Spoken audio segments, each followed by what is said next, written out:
हमारे चैनल में आपका बहुत बहुत स्वागत है। सभी को मेरा नमस्कार। राधे राधे। तो आज की वीडियो में जानेंगे कि राधा रानी की जल्दी कृपा पाने के लिए, राधा रानी को प्रसन्न करने के लिए, अपनी लाडलू जी को प्रसन्न करने के लिए ऐसे कौन से कार्य हैं जो हमें करने चाहिए। तो आज की वीडियो में हम जानेंगे 3 ऐसे कार्य जिनको करने से राधा रानी बहुत जल्दी प्रसन्न हो जाती हैं।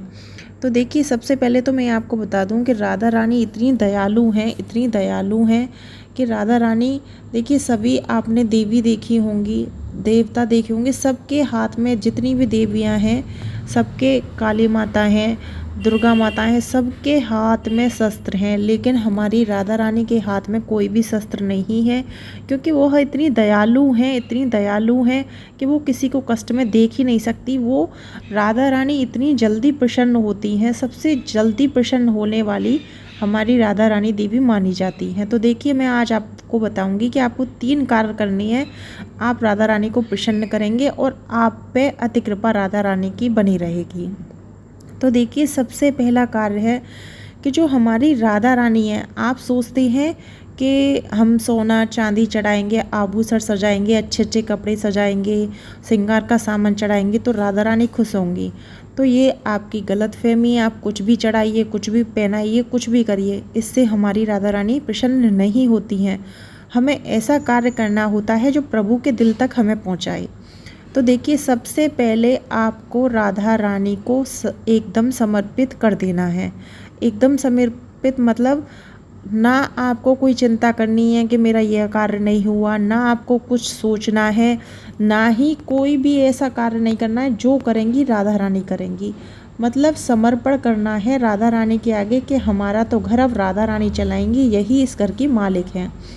तो देखिए, जब एक बच्चा दुखी होता है तो माँ उसको कभी दुखी नहीं देख सकती है। ये आप भी जानती हैं कि माँ का दिल कितना कोमल होता है।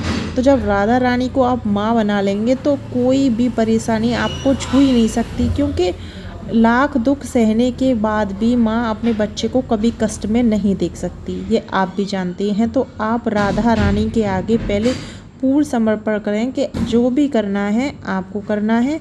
जो मेरी नैया अब आपके हाथ में है, मेरी डोर आपके हाथ में है, आप ही को पार लगानी है।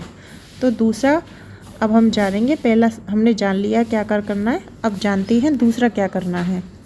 जब भी आप राधा रानी की पूजा करें तो आप राधा रानी की अकेले पूजा ना करें, क्योंकि राधा रानी बिना कान्हा जी के कोई भी पूजा स्वीकार नहीं करती हैं, यह सभी जानते हैं। क्योंकि राधा और कृष्ण एक ही हैं, कृष्ण राधा, राधा कृष्ण। तो जब भी आप राधा रानी की पूजा करें, आप राधा रानी से प्रार्थना करते हैं या कुछ भी कहते हैं, कोई भी परेशानी अपनी कहते हैं, हम कोई भी अपनी बात राधा रानी के आगे रखते हैं। जब हम दुखी होते हैं, तो जब हमारी भक्ति होती है, तो सबसे पहले हम प्रभु के आगे रोते हैं। क्योंकि जब कोई परेशानी आती है, सबसे पहले प्रभु के पास जाती हैं कि ऐसा है, ये है। तो जब भी आप अपनी बात रखें तो केवल राधा रानी के आगे ना रखें। आपके घर में राधा रानी और लड्डू गोपाल दोनों हैं तो अच्छी बात है। अगर राधा रानी नहीं है, उनका फ़ोटो है, तो लड्डू गोपाल वहाँ पे होने चाहिए, क्योंकि राधा रानी तो बहुत दयालु हैं। हमारे जब कान्हा जी भी साथ होते हैं तभी वो हर बात स्वीकार करती हैं। तो हमेशा अगर हमें कोई भी अपनी बात रखनी है या राधा रानी के सामने मन्नत करनी है या अपनी, तो राधा कृष्ण दोनों होने चाहिए। अगर आपके घर में लड्डू गोपाल राधा रानी नहीं है तो आप राधा कृष्ण के फ़ोटो के आगे भी अपनी कोई भी, अगर जैसे मेरा मन भी परेशान होता है तो मैं सबसे पहले अपनी राधा रानी से कहती हूँ, मेरे लड्डू गोपाल से कहती हूँ। तो मेरा मतलब कहने का है कि जब भी आप कोई भी अपनी परेशानी कहें, कुछ भी कहें, तो राधा रानी से कहें। जैसा कि पहले टॉपिक में मैंने आपको बताया कि जब डोर इनके हाथ में है तो इनको देखना है कि क्या करना है। तो इस तरीके से आपको राधा रानी से ही कहनी है और कान्हा जी से कहनी है अपनी जो भी है। तो दूसरा तरीका ये है, तो राधा रानी सोच लेती हैं कि इसे इतना विश्वास है, इसे पता है कि मेरे सिवा इसका कोई नहीं है, जो हूँ सो मैं हूँ, ये मुझको ही मानता है। वहाँ पर राधा रानी और लड्डू गोपाल दोनों होती हैं। तो कहते हैं हम मुझे ही सर्वेसर मानकर ये मुझे को सब कुछ अपना मानता है, इसका कोई भी नहीं है। तो मैंने पहले टॉपिक में बताया, ऐसे ही दूसरा कि जब जो भी कार्य करना है राधा रानी के समीप रहकर करना है। लेकिन राधा रानी के साथ आपको लड्डू गोपाल की भी पूजा करनी है और दोनों के साथ रहकर ही कोई भी बात अपनी रखनी है। तो दूसरा यह है कार्य जिससे राधा रानी विशेष प्रसन्न होती हैं, तो यह कार्य भी आप ज़रूर कीजिएगा।